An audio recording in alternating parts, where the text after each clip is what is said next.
Page 164, section Chavche, Koach, strength. We still have strength. Hamachmir al atzmo, somebody who's strict on himself. Livdok chutei hatzitzit, to check the strings of his tzitzit. Meaning, when he comes to pray, he should look at them to make sure they're not ripped or anything like that. V'ka'uhu la'alot Torah, and they call him up to the Torah for an aliyah, to make the brachot. Kodem shivdok chutei hatzitzit, before he has a chance to check his tzitziot. V'en shahut ben time levodkam, and it's not like our shul where you're Misha Barak and people are singing it. It's Yekashul. They have to get up here and make the bracha ready. You don't have time to finish checking your tzitziot. Machmat torach hatzibur, because of the problem of torach hatzibur, or in Aramaic it's called tircha de tzibura. You can check it before you wear it at home. Yeah, you're in a situation where you're ready. You came to shul. Now you check your tzitzit every day. So now you're checking your tzitzit. And then, hey, come up to the Torah, we want to give you an aliyah. So now you need to go. You're not allowed to say no when they call you up to an aliyah to the Torah. So what do you do in such a situation? Do you put on the talit without checking? Or do you not go up and check? Our rabbis say, you're not allowed to do things in the Beit Knesset which cause for a burden of the community. I mean, you can't delay the community more than is needed. What? I wish more people have held up all places I've been. Yes. But this has happened a few times in Tefillah. Someone asked me in the house, why did you skip so much? We skipped a few sections. I said, listen, of course I want to say the whole Siddur. But you have a community here. And we're already praying an hour more than everybody else is praying. You can't push people. You cannot push people more than they're willing to be pushed. And there are some synagogues where after Shacharit, there's like 20 more minutes of saying Kaddish. This Kaddish, the next Kaddish, the third Kaddish. And hey, wait, we need you for number 10. Right. You should say, these Kaddishim are extra. Now I have to let anybody who needs to go to work go. There's a halachot in this regard. Why do we have more than one Torah scroll in the community? You only need one Torah. You can always roll around from one section to the next. Why do people have, the idealists have 3 inside of every synagogue, at least? Save time. Because you're not allowed to roll from one section to the next. Because it's that, even that amount of time that it would take is considered a burden on the community. Which is why, I don't know if you notice, my father is always, when we used to have 2 Torahs, always roll them the night before, if you can, as much as possible, to pre-roll them, so that when you come to the Beit Knesset, nobody has to sit here and wait. So it's 10 seconds, 30 seconds, 2 minutes, what's the big deal? It's a big deal. And it feels like, when you have to wait for the 10th person to show up on Shabbat morning. We've been feeling that recently. It's not a matter of, you feel like, it's taking 20 minutes, even 10 minutes. It feels like a lot of time. These halachot of tircha de tzibur are very important. And a person has to know their as a rabbi, Harav Peretz used to teach us this a lot. When someone invites you somewhere to speak, you come to a bar mitzvah or to a wedding, or you show up at some event in another synagogue, Rabbi, please speak. You really have to judge whether it's fair for you to speak. Were there 30 speeches before you? Did the rabbi before you, only one person, but he spoke for 45 minutes over the amount of time he was supposed to speak? He thought he was giving a class in Kollel. Now he didn't realize that people want to eat their fish already. You have to figure out. So very often when I'm asked to speak, I try to decline. If I realize that, listen, I have my own show. Thank God I have enough speaking. I hear myself talking more than I probably should. I don't need more than that. Or if a person goes up to say, hey, I'm not going to speak more than 4 minutes. How many times a rabbi comes to the community and I say, it's a respectful thing. Rabbi, can you please speak? But they don't stop talking. And I wish they were talking about something important or interesting or useful, but they're busy telling me why Rashi tells us over here, that in the Chumash over there. And I'm sitting here and I'm looking around the room and people are scratching their heads. People are sleeping in their chairs. People say, I love these purple chairs. They're so comfortable. Right? That's what happens in the Beit Knesset. This person, the speaker, should get the hint. I'm violating a halacha of tircha de tzibur, of burdening the public. And so, because here, really, why can't the community wait for the guy to finish checking the tzitziot? You don't have the right as an individual to burden the community to do something. Yeah? The Rosenberg law. What's the Rosenberg law? If you come to any of my simchas, I guarantee that the speeches will be short and sweet. But in return, if I go to one of your simchas and you give long speeches, do not be surprised if I get up and leave. Very good. Okay. Here in the the big question then is how How can it be that a community waits for a rabbi to finish praying? This is an important halakha to ask. I mean, why should everybody wait for one person to finish praying?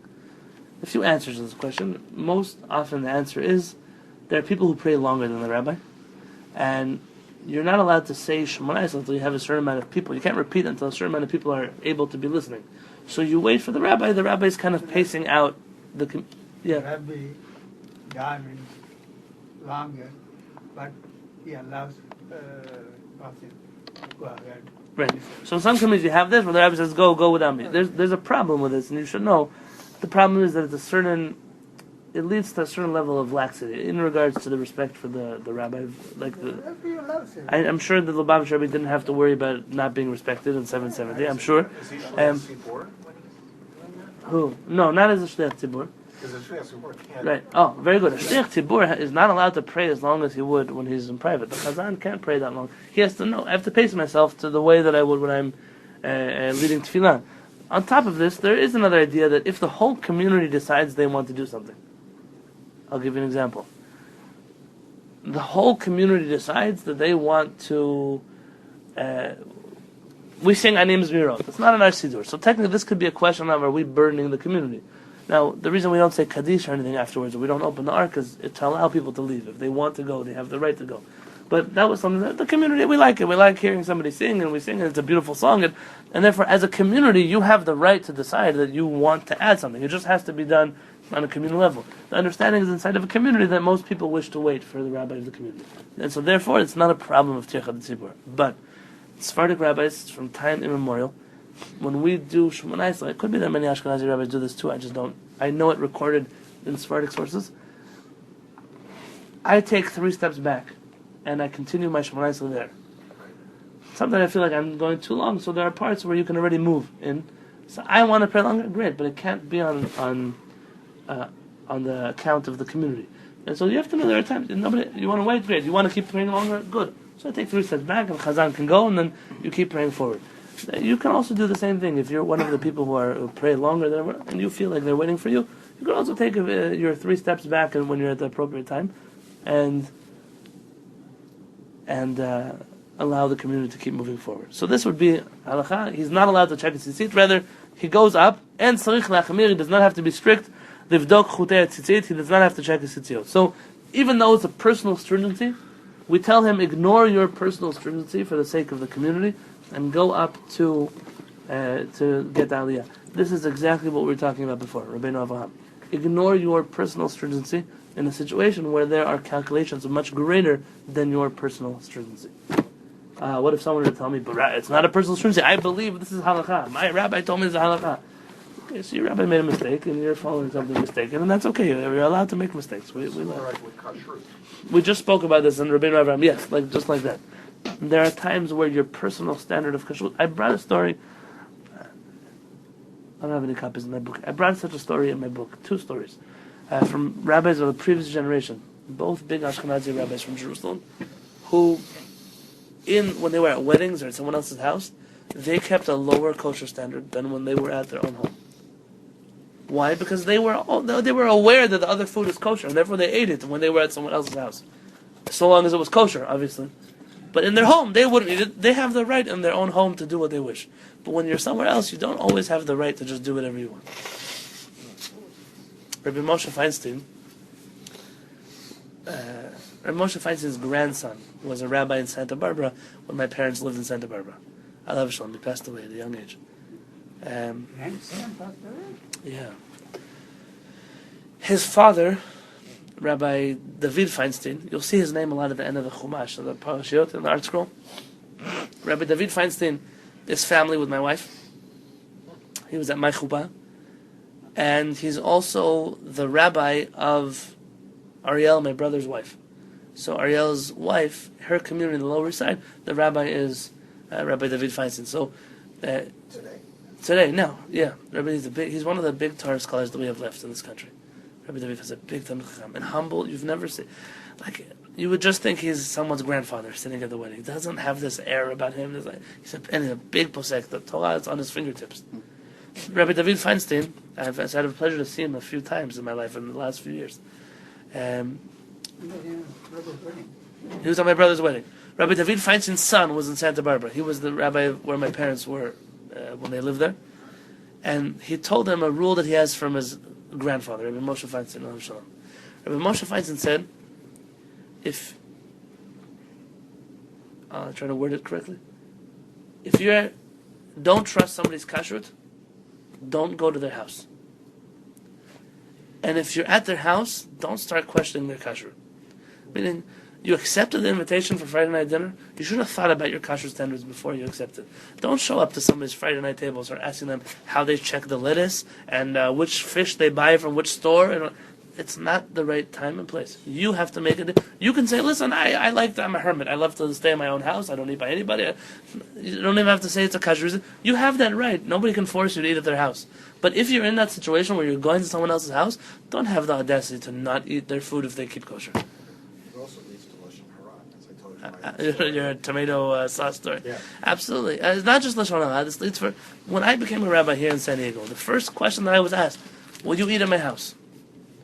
The truth is, I didn't know the answer to the question. I knew the answer in my heart.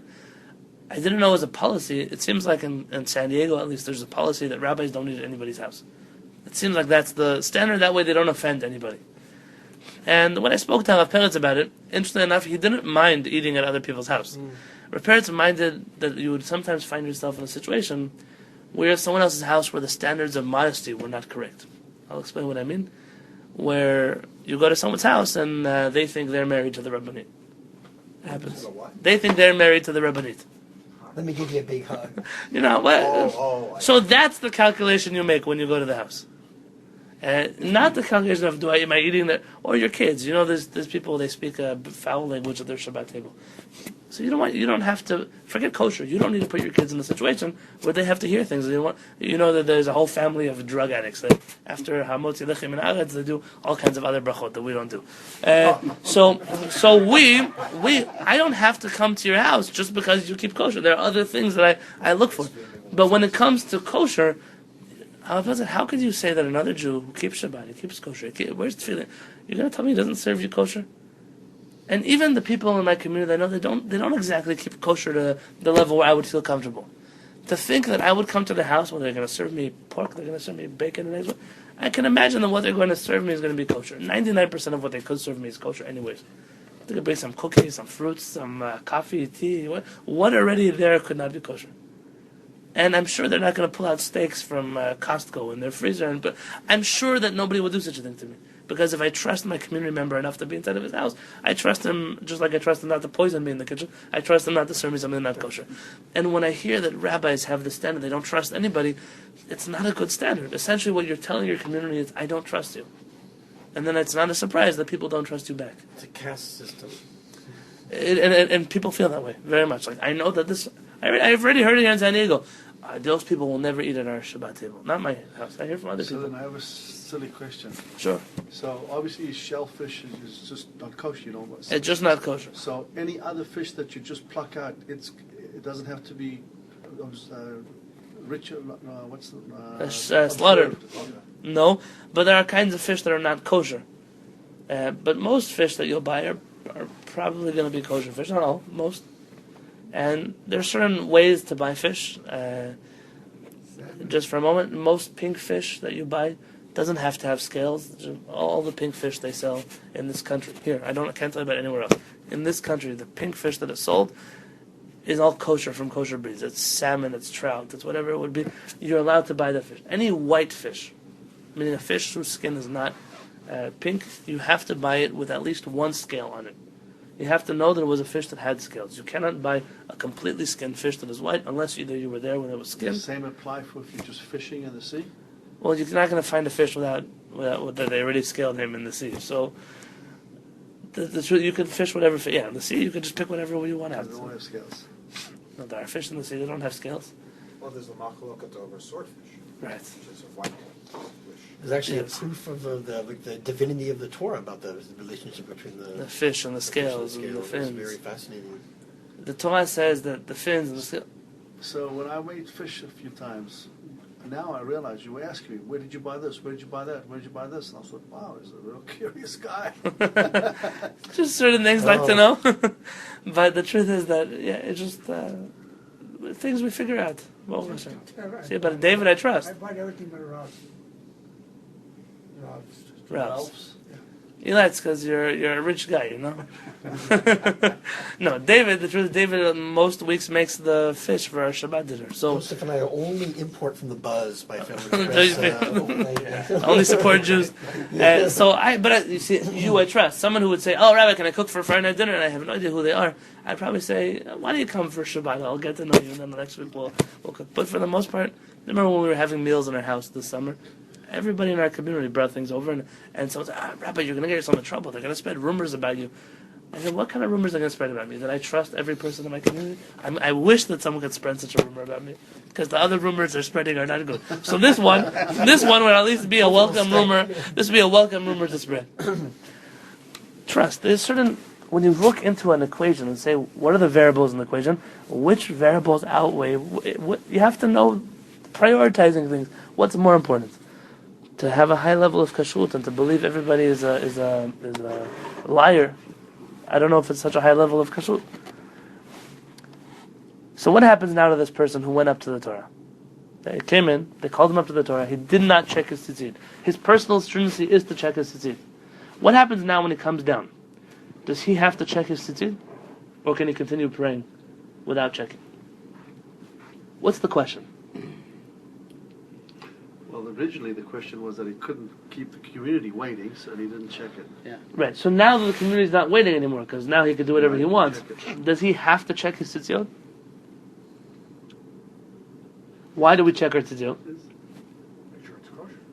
So that To make sure we're not violating the prohibition of wearing a four-cornered garment that does not have.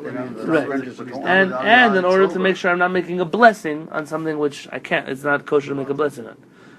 So that first reason would still apply, but the second one, which seems to be the main halachic focus for checking your tzitzit, you already made the blessing, you already put on your talit, so you're already stuck with it anyways. And because it's just a stringency and it's not a halakha, you don't have to take off your talit now and start checking.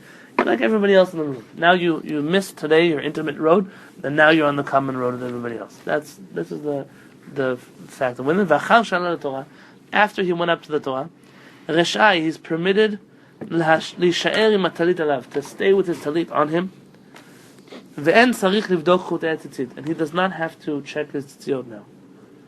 Some synagogue, they have talis that doesn't look like a kosher. They didn't have it. A lot. Because they're old, or because they look like they were never kosher in the first place? The scarves. The scarves, they're not kosher. Aside from the David scarves. The ones that he had in South Africa, those are kosher, but it's like just cutting it. We're not talking about the scarves, we're talking about the neck talitot. That's not whatever. Those are for keeping you warm in New York in the winter. But the talitot they look like the strings are frayed, you have to check those, and you should know the halachot when you check them. It's preferable in general, I should tell you, it's preferable for every person to have their own talit and their own siddur.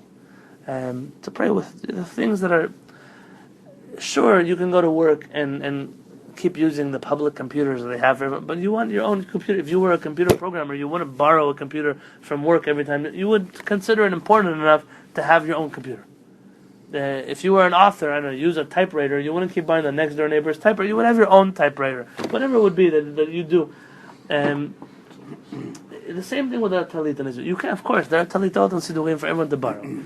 Perhaps because we don't have an eruv, so it's harder to bring back and forth and those kind of things. So that's why we have talit. Everyone's welcome to borrow them. But it's a good thing for you to make sure, and you get away from problems. You'll never have a question if your talit is kosher if it's the same talit you wore yesterday. You know that it's kosher. You'll never have a question. I mean, we're going to get into this soon. Are you allowed to make a blessing on a talit that doesn't belong to you? The commandment in the Torah is to put tzitzit on the corners of your garment. Oh, not somebody else. It's not yours. So now you're borrowing the shul's garment. Who owns the shul's garment? Well, wait a second now. We just went through a few weeks ago about if you show up at the same time and there's three of you and you're doing, that's not yours. Then now where you stand? So you may have already answered the question. Okay? But these are questions. And so we may have decided, according to David, that's a sharp mind. We may have decided the opinion is like one of the approaches. But wouldn't it be best for you to fulfill the mitzvah on all the levels? So there are no questions about what you're doing. So make sure you own your own talit. The person should make sure their talit is made out of wool. Why?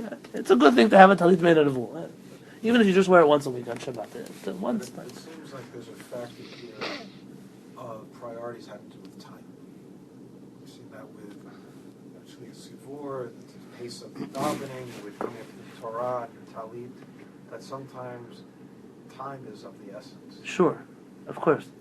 There are other principles that forestall some of the considerations. And I'll tell you, this is what some people have a hard time with. I was once in a class of a rabbi. I went to speak to him because he said that something I said sounded heretical.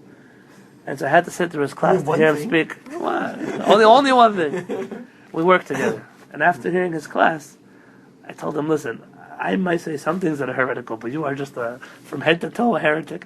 He was giving a class, and in this class he was saying that certain things you find in halakha are not quantifiable. For example, you'll find this idea of not wasting the community's time.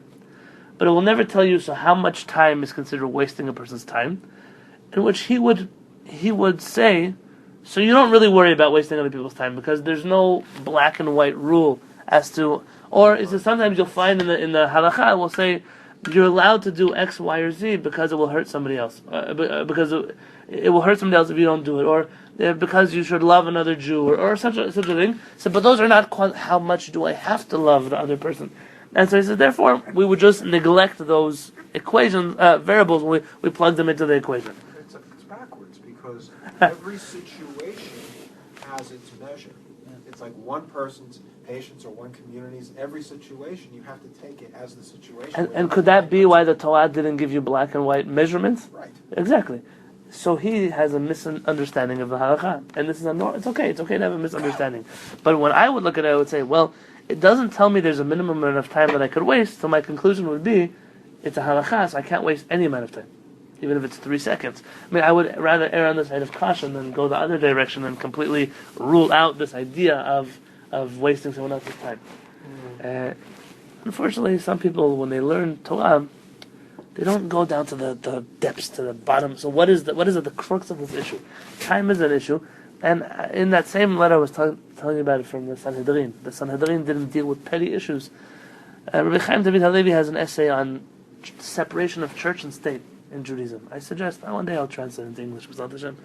I don't necessarily agree with everything he said as much as I appreciate very much his novelty. Rabbi Chaim David Halevy argues that there always was a separation of church and state in Judaism.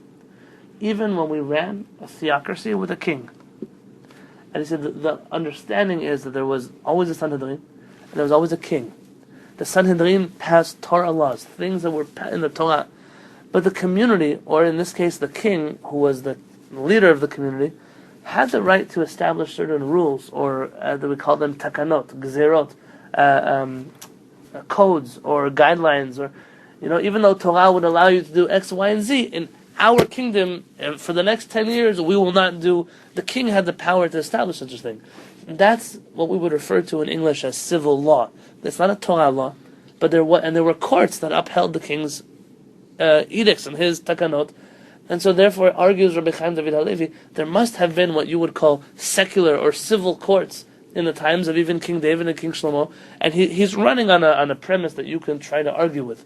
But this idea that he was trying to share was, you'll find the Torah will say things like, these are the halachot of real estate, of power, but the details they leave up to interpretation, because they knew there will be a time we're going to establish a third time a country in the land of Israel. We have to have the flexibility of having a country that is guided by the Torah, but that does not feel that it's under this theocracy where we look like Iran, and that every detail we're going to stone somebody to death about. This is, we can establish, I said, for example, a Knesset, in which a Knesset has a scholar in residence, a person who, before they pass a law, they consult with, what does the Torah have to say about it? Now, they could vote, they're the people, they could vote, not to blatantly disregard this Torah law, but to say, we have decided that we'd rather tax this much, or we've decided to, or he could say, listen, Torah law doesn't actually say anything about this.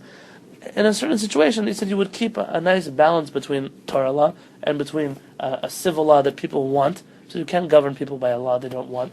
And when I read this letter, I was filled with a certain emotion of, we're not lost. Sometimes I look at world leaders like the iPhone breaking rabbis and I say, we're lost. Like if these guys are going to end up running Judaism, I'm jumping ship. I'm going somewhere else. And when I read a letter like this from Chaim David Halevy and I say, this was a hashkafically mature rabbi. He looked at the people that were living in Israel, the vast majority of a country which is secular. He looked at the people that, in that vast majority of people who are secular, still have a lot of respect for Torah. Now again, you're talking about 30 years ago where perhaps there was more respect then than there is today. And he said there was an opportunity to create here a civil country that was Torah conscious. Instead of creating a secular country, which happens to be Jewish, and then today you have all these wars about who is a Jew and what is the status of an Arab in Israeli society. We could have solved many problems if we were thinking about them properly. Halachot. Some people get to the crux of the issue, and some people don't even scratch the surface. And we have to stay away from ideologies that don't scratch the surface of the Torah. Let's do another halakha. This will finish the section. Im b'sha'ah shepashat talito me'alav.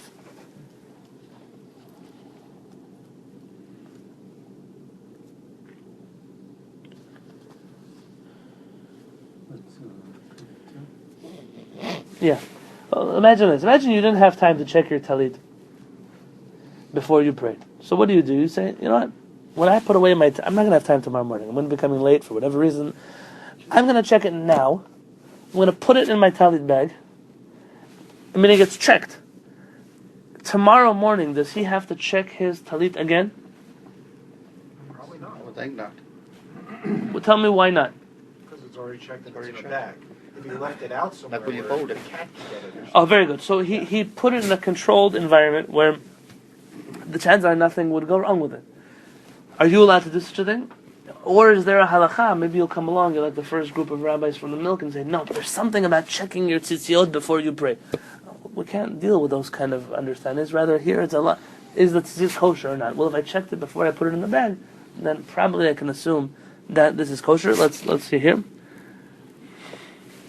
Im b'sha'ah, if at the time, shepashat talito me'alav, where he took his talit off of him. Badak chutei tzitzit, he checked his tzitzit strings. V'lachar miken, and afterwards, natanam banavtik, he put them inside of his bag. En tzarich klal, you don't have any need at all, lachmir, to be strict, livdok chutei tzitzit, to check the strings of the tzitzit, when you come back to put it on again the next time. V'afilu midat chasidut en bezeh. He said, and even an extra level of piety will not be fulfilled. I mean, there is not even an extra level of piety which would demand for you to check it again, because the logic would dictate for you, you don't have to check it. So don't tell me, yeah, sure, I checked it before I put it in the bag, but I also want to check it now. You're not accomplishing anything, not even on a very holy spiritual level.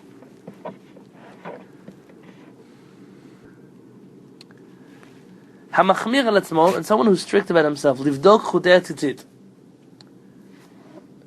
to check the strings of his tzitzit. This is very interesting.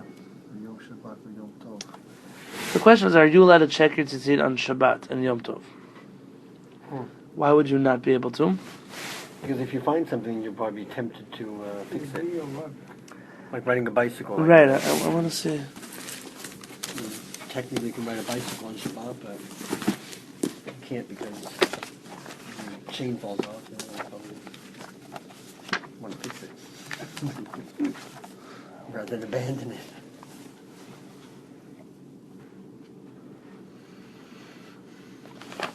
I hear what Dan is saying, which is that and maybe you'll try to fix it on Shabbat, but I'm wondering if there's perhaps a problem here in separating. And I remember learning this. You don't fold it. Solid. But you fold regular day. Or maybe like stretching parts when you're stretching and you're smoothing out in order to see each fringe separately. That's what I'm wondering. But you're not separating from like good from bad like you would when, like for the reason you can't use a slotted spoon on Shabbat, right? Well, that's according to Ashkenazi tradition. According to Sephardic tradition, you might be able You to. can do that? Oh. We do things that scare other people. Let me look into this halakha. I'll never forget the first time I brought a friend from the Mir Yeshiva to the Sephardic Center. we had a pot of. Let me finish the halakha. I'll tell you the story. So yivdok tetzit gam Shabbat v'Yom Tov. You can also check on Shabbat and Yom Tov tzitziot. V'tov, and it's good. Shivdkem be'erev Shabbat. Shivdokem. Shabbat v'Yom Tov. You should check them on the eve of Shabbat and Yom Tov. Achal tfilat shacharit. After shacharit, kodem sheyachziram lanartikam. Before you put them in their bag. Kadei shlo yitztarech levodkam lemachrat. So you won't have to come to check them the next day. That's a biur halacha from the Chavetz Chaim. Which is Shabbat? Yeah, meaning you check them on Erev Shabbat instead of checking them. You can check it both before and in the morning. No. I don't do that. But we're mostly talking about the Tali Gadol, right? Not the Tali Katan. We should try to find a higher at some Oh.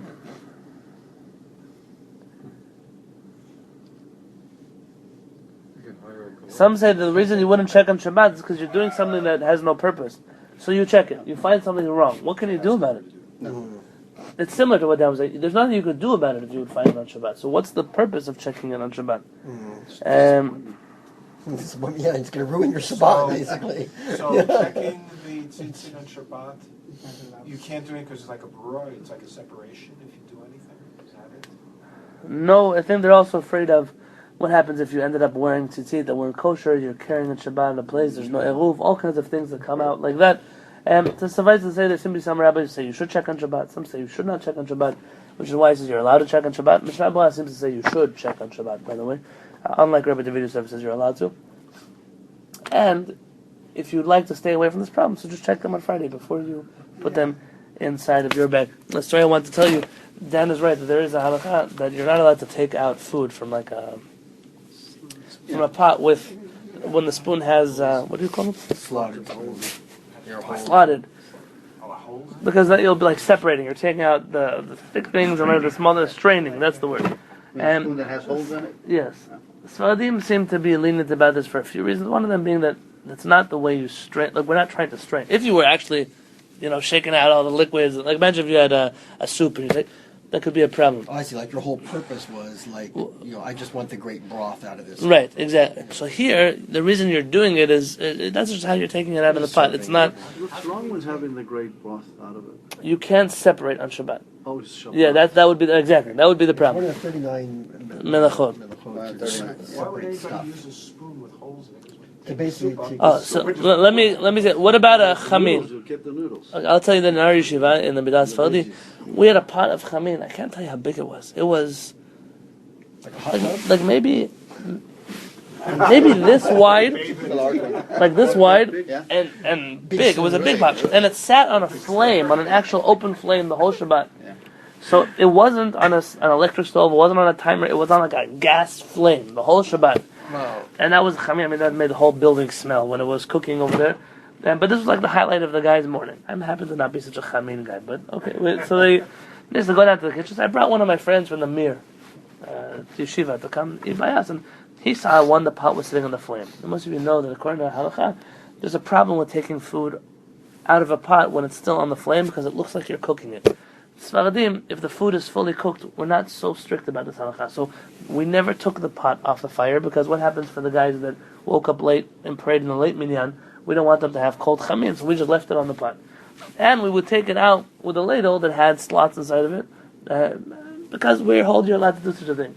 This poor guy, the moment he saw that it was still on the flame, and he saw that we were taking out the thing, he wasn't sure, maybe the fact that we used the ladle inside of it, still, maybe the chul's not kosher anymore, and he's not able to eat it, and it was a whole thing, so what's he going to eat now for Shabbat? And then they're going to have canned vegetables, but we opened up the canned vegetables with a can opener. I could use a can opener on Shabbat, and I realized that I will invite him for every day of the week except for Shabbat, because we just do some things very differently. Everyone should have a beautiful evening. What's the problem with the pot on the flame because of Marat diet only? Yes, and because actually our rabbis tell us that it does, when you stir food while it's on a flame, it cooks better, and therefore if the food is fully cooked, we say it's not a problem. So, who comes up with these rules? The Jewish people, when we got the Torah at Mount Sinai, came up with these rules. And we've been doing them ever since. Elaborating sometimes, but ever since.